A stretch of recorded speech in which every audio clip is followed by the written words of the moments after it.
G'day brewers, I'm here with Andy and Chris, and they've both brewed a Altbier. Altbier, yeah. So this is yours, Andy, and this is yours, Chris. We'll have a look at them, talk about what goes into an Altbier, and we'll try them side by side and see how they come out. What did you guys think of your beers before we jump in? You happy with them? I've been happy with mine. Yeah. I've got it on tap at home, and I think it fits the style, fairly well. It's a difficult one to get right, but I think it's okay. There's always things you could improve upon, but yeah, I'm the one at home has obviously come out a little bit clearer than this one out of the bottle, but yeah, I'm fairly happy with how it came out. Yeah. So Altbier, what? Yeah. So it's a For German. the viewers at home, what would we be expecting? So it's a German style. It's brewed with an ale yeast at cool temperatures. So it's in that way, it's kind of similar to a Kolsch.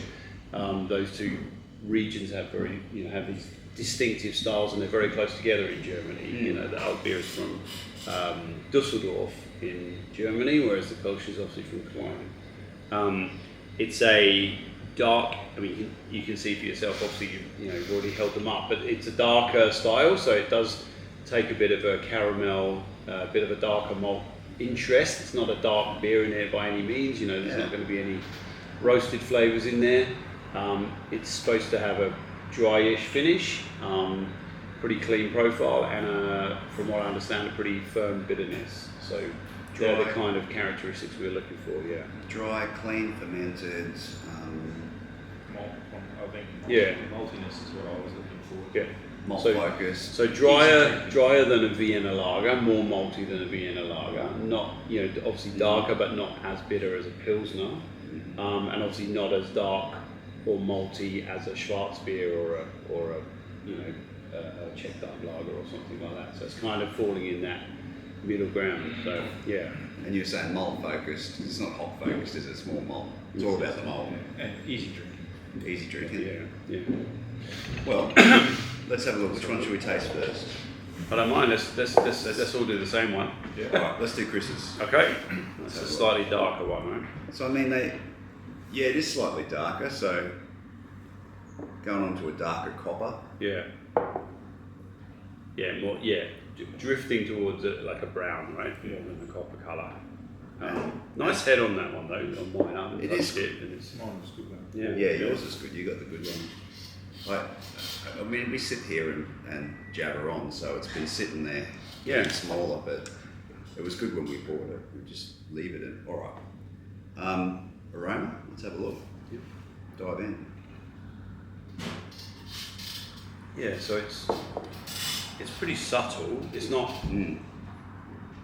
Although we're describing the beer and we're saying it should be this, it should be this, they're all relatively mild components. It's not sort of hot. It's not malty like a stout or malty like a NESB or something. It's going to be relatively gentle, but it smells. It does smell of that slightly caramelly, bready malt. Yeah. Definitely there. Definitely ready. It's roasty. It's not roasted. There's none of that sort of acrid roast. I mean, there's not those malts not in there, are they? No, I get the toasty sort of thing to it as well. No strong hop aroma or anything else. No. Nothing fermenting. Just a hint of fruitiness. Just like a red fruit type. Just a hint. Possible fault in there, maybe. No, I don't think so. I thought there was a slightly odd aroma on it when I first smelled it, but it's gone away. It's gone away now, and there's definitely nothing in the taste of it. I don't know. I can't perceive anything. Seems pretty clean, pretty good. Yeah. Dive in. They're different, but Pretty close fit, right?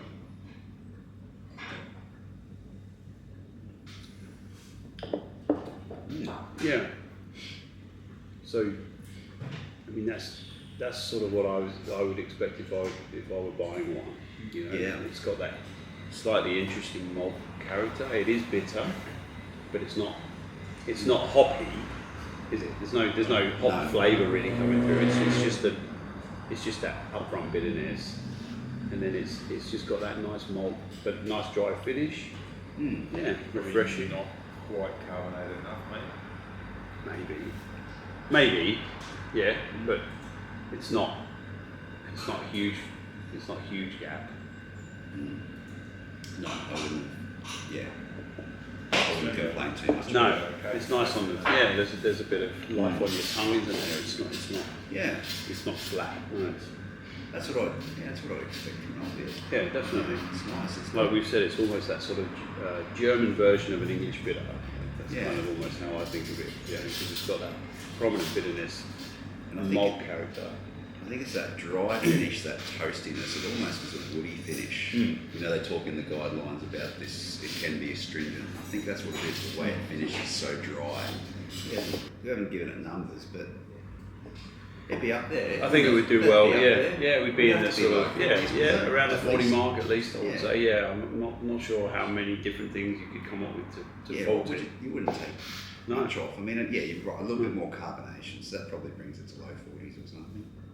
As I say, I was surprised when I read the style guidelines. It does talk about quite a prominent bitterness. You know, like the ones I've had in Germany are not overly bitter. But I can feel it in that, like, but the It is bitterness there. is still on my Yeah, tongue. yeah. And it's not just bitterness, it's that tannic thing, it's a dry finish, it's... The challenge as Yeah. well, and you know, we can talk about this with mine a bit more as well. The challenge with the German hops is that they are very low in acid. So in order to get sort of, I mean, mine ends up at about 35, 40 IBU. Like you need quite a bit of SARS at 3 point something percent to get you know, to get 30 IBUs. So you there's always that concern that you're going to get that kind of hot matter, that vegetal, green matter character in the beer. But that's how they've been doing it for centuries there. Yeah. You know, they've been using those same hops and getting those same levels of bitterness. So I think Trust the it's process. good practice exactly to use the right ingredients from the I think region, so. you know. And you're getting other things in there, there's other things that hang around. Yeah. I can't remember the name of that. Former Creasol or something. There's something. Hey everyone, I thought I'd just jump in there. I got that wrong, really wrong. Former Creasol is not in hops. It's a mix of formalin and Creasol. Formalin's like formaldehyde and it's probably carcinogenic, so you don't want to be putting that in your beer.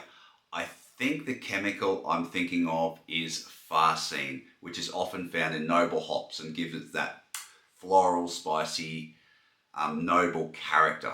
So that's what I should have said. The farcene, I think, is the chemical that I'm talking about. Anyway, back to the video. There's something in those noble hops that give them that zing. Yeah. And that hangs around. So if you're adding lots of that in, you're getting all those And at things. different stages in the boil as well, Yeah, you're getting all those compounds, which you're not going to get if you throw in 10 grams of Magnum or something and call it good. Yeah, you're adding not just bitterness, you're adding other things.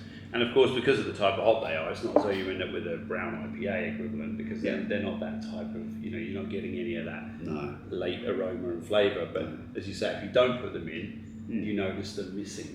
And they're there, but it's a low hop character. It's that herbal, floral, German hop character on the end. It just sits on the end of the malt just to remind you. Yeah. This is not an American beer. That's right. Yeah, good. Right. Excellent. Try this one, you reckon? Yeah, no, I was holding Well, up. I mean, they are. Funnily, I mean, we had no communication about these, but they have ended up looking at least very similar. Yeah. So a bit lighter. The head's still hanging around, so that's pretty good. Yeah, this is bottle condition as well. I mean, again, as I said, it's Yeah. clearer in the keg, but it's Of course. it's clear enough in the bottle. I'm pretty happy with how it looks, but so again, similar, isn't it? It's got similar kind of thing. It's probably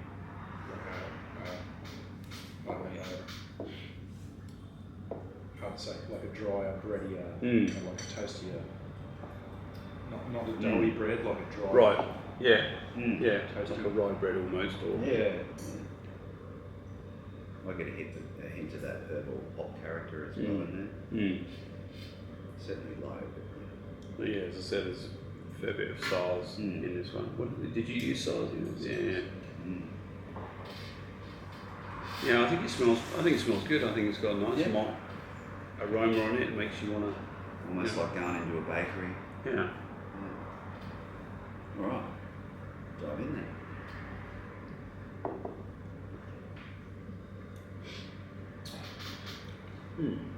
So it is a bit different. Yeah. It does taste a bit different. What was your finishing grade? 10-12, yeah. Okay. So, but I know it is a bit sweeter. Is that what you're going to say? It's a bit more No, I residual. was thinking it sort of feels drier. Yeah, right. Maybe it's just a slightly different malt character, perhaps. To me, it feels a bit as though there was a bit more sweetness there.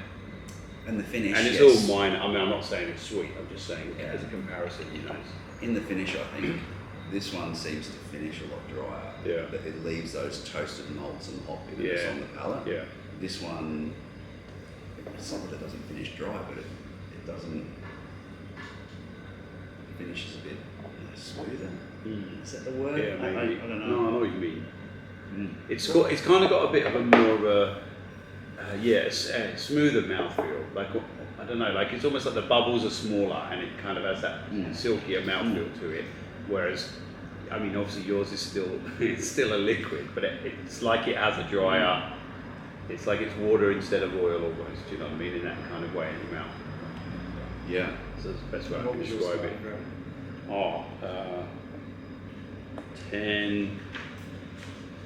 10-50. Okay. So that's around 5%. Probably a bit. So. Yeah, I think I had 1048.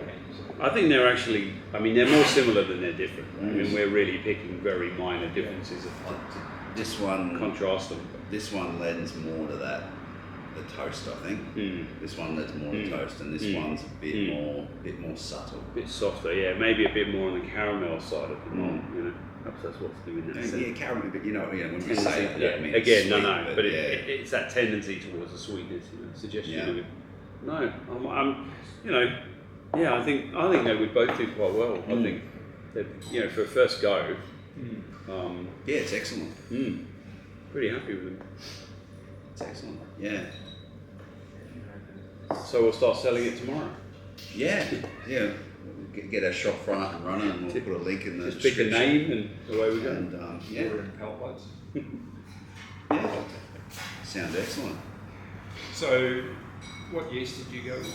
I think it was White Labs. It was called Dusseldorf Alt yeast.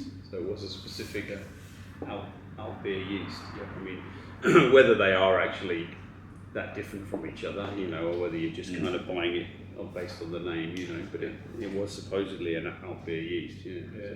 What about you? The K97. Right. Yeah, I like both of the yeast profiles. The ester profiles are good. They're dry. They're very dry clean. finish. Yeah. I think water chemistry might be a big part of it. Yeah, maybe. I think you might have a drier sort of water chemistry, and I think yours is a softer mouthfeel. Yeah, potentially. That's my guess is that you've probably got a higher sulfate balance. You've got the more chloride. Well, I can tell you at least half of that. Yeah, well, you know yours exactly because Yeah. you're brewing with the RO and then. Yeah, I was doing something. Oh, you did doing that too. Yeah. Oh, well, yeah. Let's have a look. No, mine is quite high on sulfates actually. Is it? Yeah, 3-1 sulfate to chloride. Yeah, 3-1. I can't tell you. I can Oh, tell you okay. how much I'm just gypsum I added and Yeah.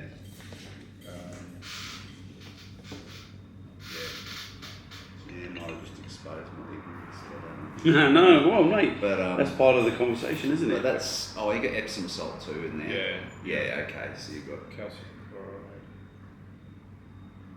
Oh, it's exposed. Yeah. Okay. Yeah. Yeah. That would be. That's what I taste. This It feels could just softer. be a bit of a tweak in the A softer mouthfeel, and that feels. And I think you might have slightly more toast in that than that. That would be.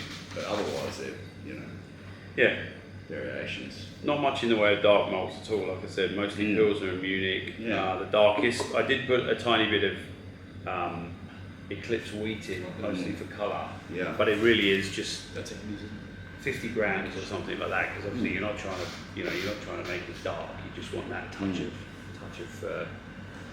dark brown, you know. So Yeah. yeah, really. Which one's that? Really happy with it, you know. Yeah. Yeah, they've done Thanks, mate. it. Yeah. So what ferment temperature did you go? Oh, would have been 15 or something. So a Yeah. little bit higher. I think I was 18. So you're right, my normal ale. Later, yeah. It's interesting though. Look, we didn't. I mean, I haven't even looked at your recipe, but it would be interesting to kind of contrast. I'm sure they're quite similar in terms of we won't have all the same What malts. malts did you have? Have you got? Pilsner malt? Yeah, And mostly Pilsner. Mostly Pilsner, but it's got some. That might be why it's a little bit dry, because I've got quite a bit of Munich in mine. Like nearly half is Munich. Yes. Yeah, right. Okay. So what have I got? I've got 53% Pilsner, 38% Munich 2, 3.7% medium crystal. Oh yeah, good crystal. Yeah. Okay. 2.7 Gladiator, which Yeah. Gladiator is a dextrin, Yeah. dextrose, Yeah. Yeah. So add a bit of Yeah. body maybe. and then a touch of black malt for colour. Yeah. I've got like Cara Hell because I had it at home. But they're all doing the same kind of thing, right? Cara Munich, which is obviously a caramel malt German crystal, right? So yeah, very similar.